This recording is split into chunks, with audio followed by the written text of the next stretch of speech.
الله من الشيطان الرجيم. بسم الله الرحمن الرحيم. وبشر الذين آمنوا وعملوا الصالحات أن لهم جنات تجري من تحتها الأنهار كلما رزقوا منها من ثمرة رزقا قالوا هذا الذي رزقنا من قبل وأتوا به متشابها ولهم فيها أزواج مطهرة وهم فيها خالدون. إن الله لا يستحيي أن يضرب مثلا ما بعوضة فما فوقها فأما الذين آمنوا فيعلمون أنه الحق من ربهم وأما الذين كفروا فيقولون ماذا أراد الله بهذا مثلا يضل به كثيرا ويهدي به كثيرا وما يضل به إلا الفاسقين الذين ينقضون عهد الله من بعد ميثاقه ويقطعون ما أمر الله به أن يوصل ويفسدون في الأرض أولئك هم الخاسرون. صدق الله العلي العظيم. الحمد لله وكفى وسلام على عباده الذين اصطفى اما بعد. محترم حضرات، دینی اور ایمانی بھائیوں،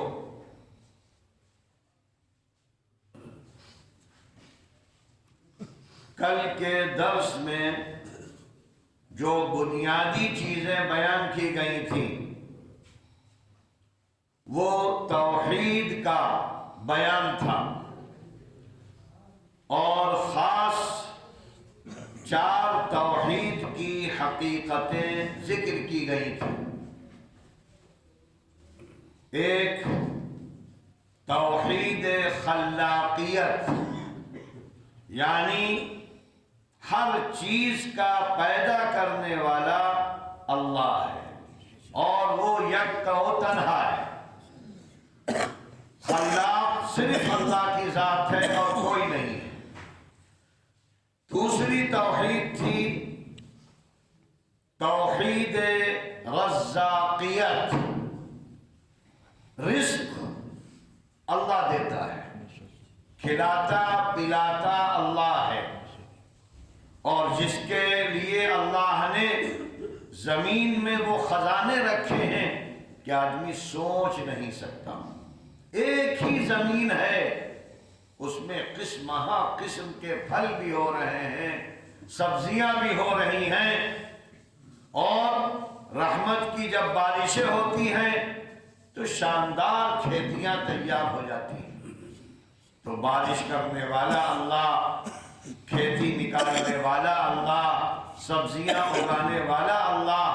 تو لہذا توحید رزاقیت، وہی کھلا پلا رہا ہے. اور کس کو کھلا پلا رہا ہے؟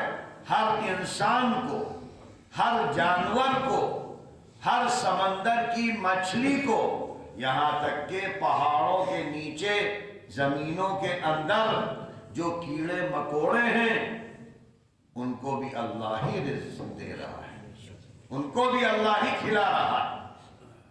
اور تیسری توحید توحید ربوبیت،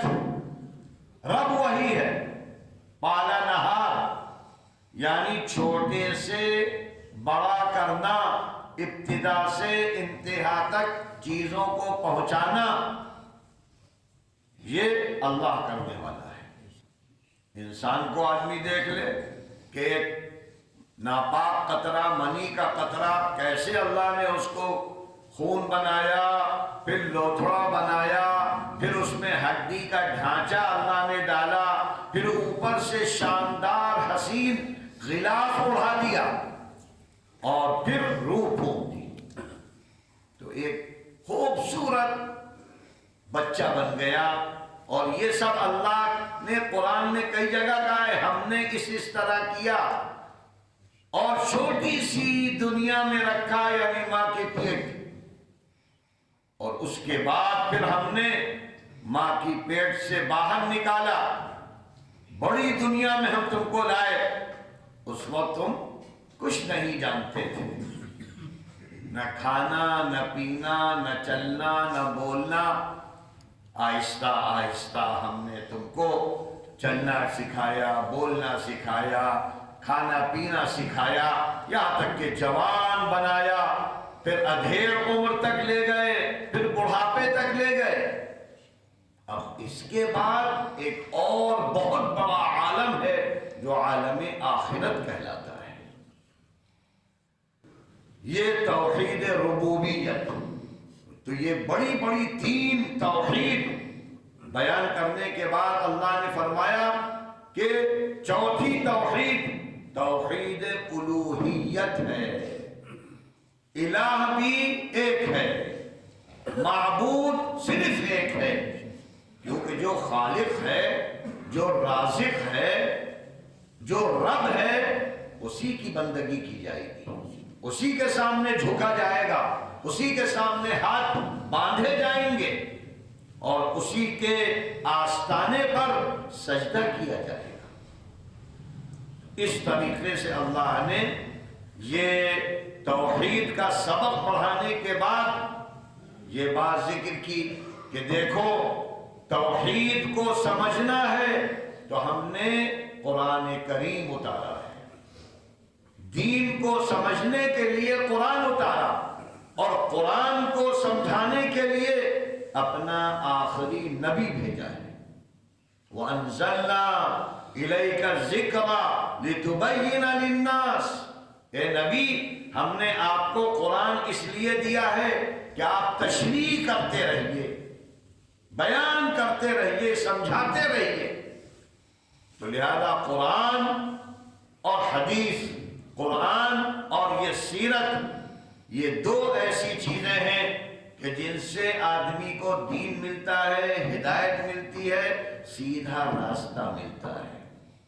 اب کہا جا رہا ہے کہ جو لوگ دنیا میں قرآن و حدیث کو سمجھنے کے بعد عمل کرتے رہیں گے، چاہے وہ عبادت والا عمل ہو، چاہے معاملات والا عمل ہو، چاہے وہ معاشرت والا عمل ہو، چاہے اخلاق، یہ جو بنیادی چیزیں ہیں دین کی، جو ایمان و عمل کے ساتھ یہ کرتا ہوا دنیا سے جائے گا، تو اللہ نے پھر اس کے بعد کہا کہ اے نبی آپ اعلان کر دیجئے، بشارت دے دیجئے کہ ان کو جنت میں بڑی بڑی نعمتیں ملیں گی۔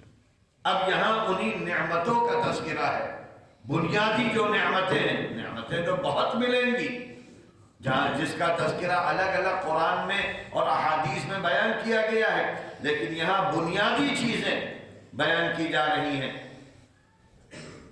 ان بنیادی چیزوں میں ایک چیز تو یہ ہے کہ اللہ رزق عطا فرمائے گا قسمہ قسم کے، دیکھنے میں تو دنیا کے انداز کے ہوں گے، لیکن مزہ ایسا ہوگا کہ آدمی سوچ نہیں سکتا۔ سیب ہوں گے، انار ہوں گے، آم ہوگا، سارے قسم کے پھل، سبزیاں، سب کچھ ہوگا، لیکن اس کی شکلیں بڑی حسین ہوں گی اور ان کا مزہ ایسا ہوگا کہ آدمی سوچ نہیں سکتا۔ اور دوسری جو بہت بڑی نعمت ذکر کی گئی ہے وہ یہ کہ دنیا میں آدمی گھر بساتا ہے، کماتا ہے، کس لیے؟ تاکہ شادی کرے، اچھی بیوی ہو، اچھا گھر ہو۔ تو اللہ فرماتا ہے کہ وہاں جو بیویاں ملیں گی وہ ہر قسم کے کمی سے پاک ہوں گی، مطہرہ، ان میں ذرا بھی نقص نہیں ہوگا، گندگی نہیں ہوگی، نہ جسمانی نہ روحانی، یعنی حیض و نفاس سے بالکل پاک۔ اور اسی طریقے سے جھگڑا، فساد، احسان فراموشی یہ کچھ نہیں ہوگی۔ ہر طریقے کے عیوب سے اللہ ان کو پاک رکھے گا۔ اور تیسری سب سے بڑی نعمت یہ ذکر کی گئی کہ یہ جو ہم تم کو دیں گے جنت میں یہ کبھی چھینا نہیں جائے گا، ہمیشہ ہمیش کے لیے۔ یہ ہے سب سے بڑی نعمت۔ اور ایک جگہ فرمایا گیا اس سے بڑی نعمت یہ ہے کہ اللہ تم سے راضی ہو جائے گا۔ اور رضوان من اللہ اکبر، اللہ کی رضامندی سے بڑھ کر تو کوئی چیز ہو نہیں سکتی۔ تو اس طریقے سے دنیا کی نعمتیں جتنی مل جائیں سب چھوٹ جاتی ہیں۔ آدمی زندگی بھر محنت کرتا ہے، کما رہا ہے اور لاکھوں کا آدمی ہو گیا، کروڑوں کا آدمی ہو گیا، محل پہ محل بنا رہا ہے، کوٹھیوں پہ کوٹھیاں بنا رہا ہے، اور آل اولاد بھی خوب ہے، لیکن دیکھتے دیکھتے چلا جاتا ہے، سب چھوڑ کے جاتا ہے۔ کسی کو آپ نہیں دیکھیں گے کہ بڑے بڑے محل لے گیا ہو، کوٹھیاں لے گیا ہو۔ ایسا جو جیب میں ہے وہ بھی نکل جاتا ہے، جو بینک میں ہے اور شکلوں میں ہے وہ سب چھوڑ کے جانا ہے، اولاد کو چھوڑ کے جانا ہے، بیوی کو چھوڑ کے جانا ہے۔ تو لہذا دنیا فانی ہے، ختم ہو جانے والی ہے۔ اس لیے اللہ نے فرمایا کہ یہاں کماؤ اور اس کو لگاؤ آخرت کے لیے۔ یہاں کی کمائی آخرت کے لیے بھیجو، دین کے کاموں میں لگاؤ، اپنا پیسہ خیر کے کاموں میں لگاؤ، اچھائیوں میں لگاؤ، وہ تمہارے کام آئے گا۔ یہ بڑی بڑی نعمتیں، اور یہ بات ذکر کی گئی کہ اے لوگوں سمجھ لو کہ یہ ساری نعمتیں ملیں گی ایمان اور عمل۔ ایمان اور عمل یہ دو چیزیں ضروری ہیں۔ اگر صرف ایمان ہے تمہارے دل میں، عمل نہیں ہے تو جہنم میں جانا پڑے گا۔ نماز چھوڑی ہے تو اس کی سزا ہوگی، زکوٰۃ نہیں دی ہے تو اس کی سزا ہوگی، معاملات خراب ہے تو اس کی سزا، اور کتنے دن چلو گے اللہ ہی جانے۔ اور جو ایمان و عمل کے ساتھ جائے گا وہ ڈائریکٹ جنت میں پہنچ جائے گا بغیر تکلیفوں کے۔ تو کہا جا رہا ہے کہ دیکھو ایمان، اور وہ ایمان جو شرک سے پاک ہو، جس کو اللہ نے ابھی بیان کر دیا، توحید، وہ ایمان جو صرف اللہ کی گواہی دے۔ اسی لیے جو ہم کلمہ پڑھتے ہیں اس میں ہے لا الہ الا اللہ۔ لا الہ کا مطلب کوئی نہیں ہے، کسی کے اندر طاقت نہیں، کوئی خالق نہیں، مالک نہیں، رازق نہیں، داتا نہیں، موت و حیات کسی کے پاس نہیں، الا اللہ، سوائے اللہ کے۔ ہم نے کلمہ تو پڑھا ہے توحید والا، لیکن اس کلمے میں دسیوں کو شریک کر لیا، فلاں سے ملے گا، فلاں سے ملے گا، فلاں سے ملے گا۔ تو اللہ کہتا ہے کہ اگر تمہارا عقیدہ یہ ہے کہ فلاں فلاں سے ملے گا تو تم کلمے کے منکر ہو۔ تم نے زبانی کلمہ پڑھا ہے، دل میں کلمہ تمہارے نہیں ہے، اور جس کے دل میں کلمہ نہ ہو وہ منافق ہوتا ہے یا کافر ہوتا ہے۔ اس لیے ایمان اور ایمان کا اظہار اعمال سے، یعنی اللہ نے جو چیزیں فرض کی ہیں ان کا تو کرنا لازم ہے، ڈیوٹی ہے وہ۔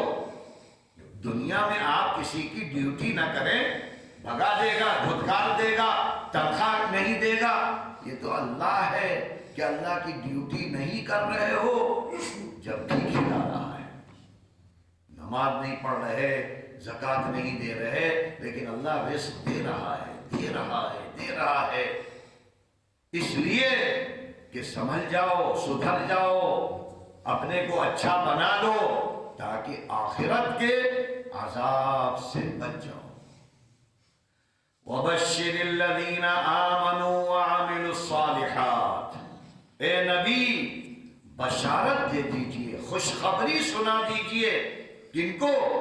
الَّذِينَ آمَنُوا وَعَمِلُوا الصَّالِحَاتِ، ان لوگوں کو جو ایمان لے آئے اور اچھے اعمال کر رہے ہیں، اور اچھا عمل وہ عمل کہلاتا ہے جو قرآن کے مطابق ہو اور نبی پاک، نبی آخر الزمان صلی اللہ علیہ وسلم کی سنت کے مطابق۔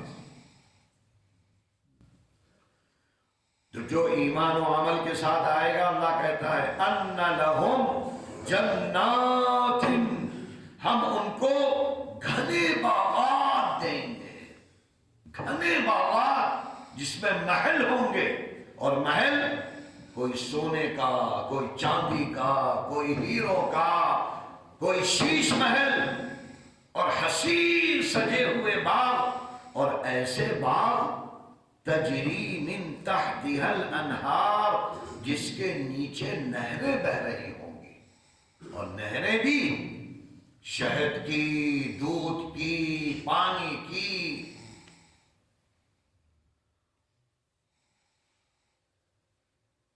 کلما رزقوا منها من ثمرة رزقا، جب جب ان کو وہاں کھانے کے لیے پھل اور میوے دیے جائیں گے تو وہ کہیں گے ھذا الذی رزقنا من قبل، ہاں اس سے پہلے بھی ایسے پھل ہم نے دیکھے تھے دنیا میں، اللہ نے دنیا میں بھی دیے تھے، اسی کے مشابہ اب اللہ آخرت میں دے رہا ہے۔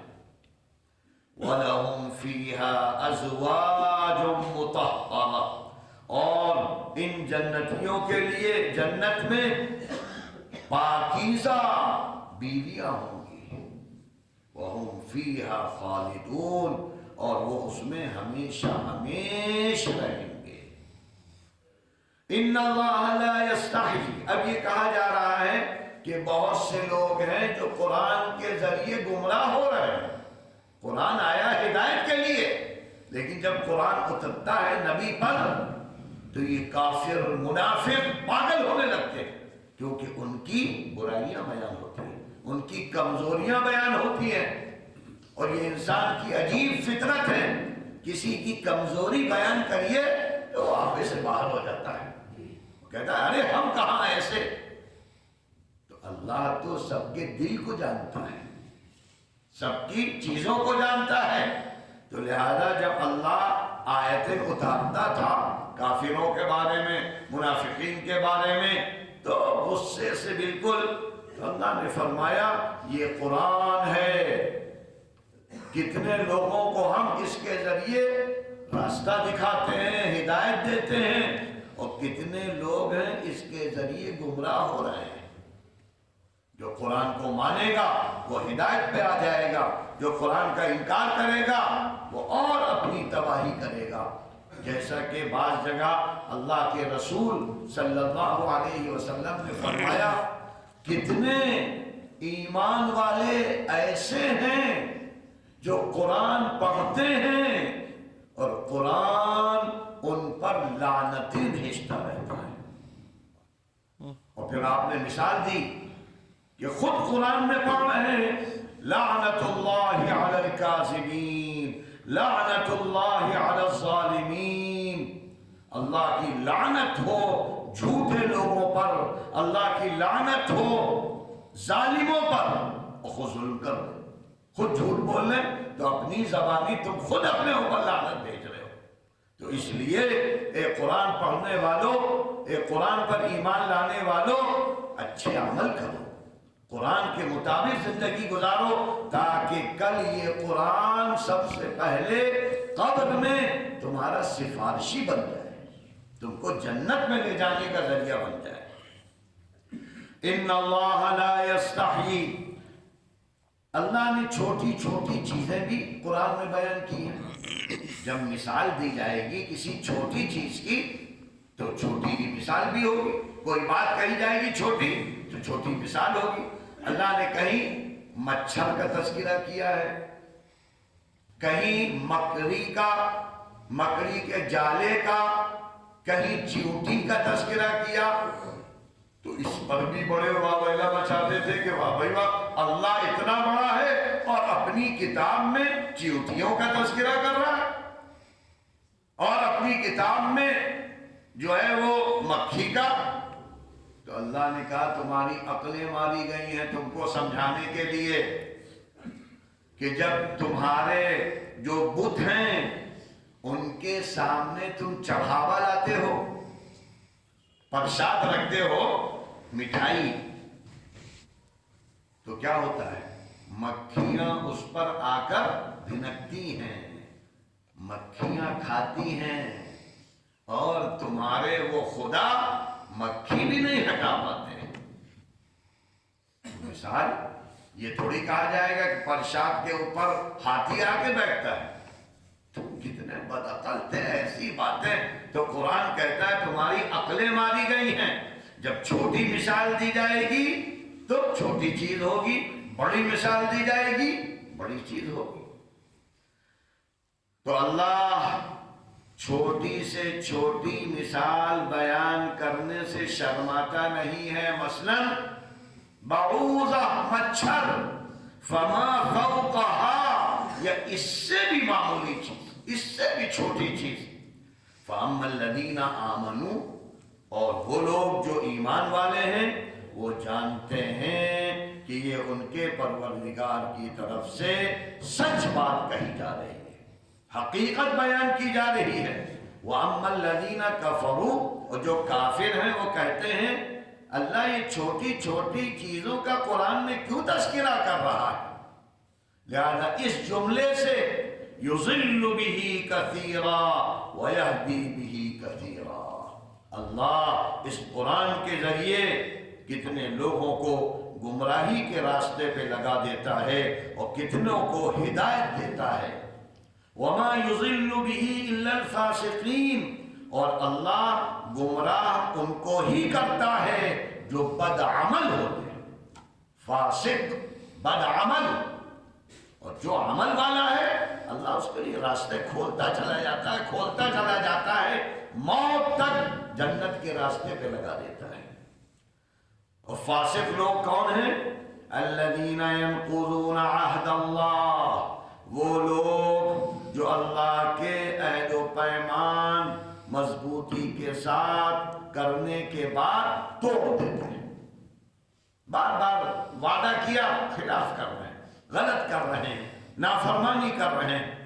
وَيَقْطَعُونَ مَا أَمَرَ اللَّهُ بِهِ، اور اللہ نے جن چیزوں کو جوڑنے کا حکم ہے، یعنی رشتے ناتے جوڑو، ایک دوسرے سے تعلق اچھا کرو، تو اللہ نے جن چیزوں کے جوڑنے کا حکم دیا ہے اس کو کاٹتے رہتے ہیں، توڑتے رہتے ہیں۔ وَيُفْسِدُونَ فِي الْأَرْضِ، اور زمین میں بگاڑ، فتنہ، برائیاں، بس معلوم ہوتا ہے کہ یہی ان کا مشن ہے، حسد، جلن، بغض، نفرت، غصہ، ماردھاڑ۔ تو اللہ کہتا ہے کہ جو لوگ زمین میں بگاڑ مچاتے رہتے ہیں، فساد کرتے رہتے ہیں، یہی لوگ ہیں جو نقصان اٹھانے والے ہیں۔ وآخر دعوانا ان الحمد للہ رب العالمین۔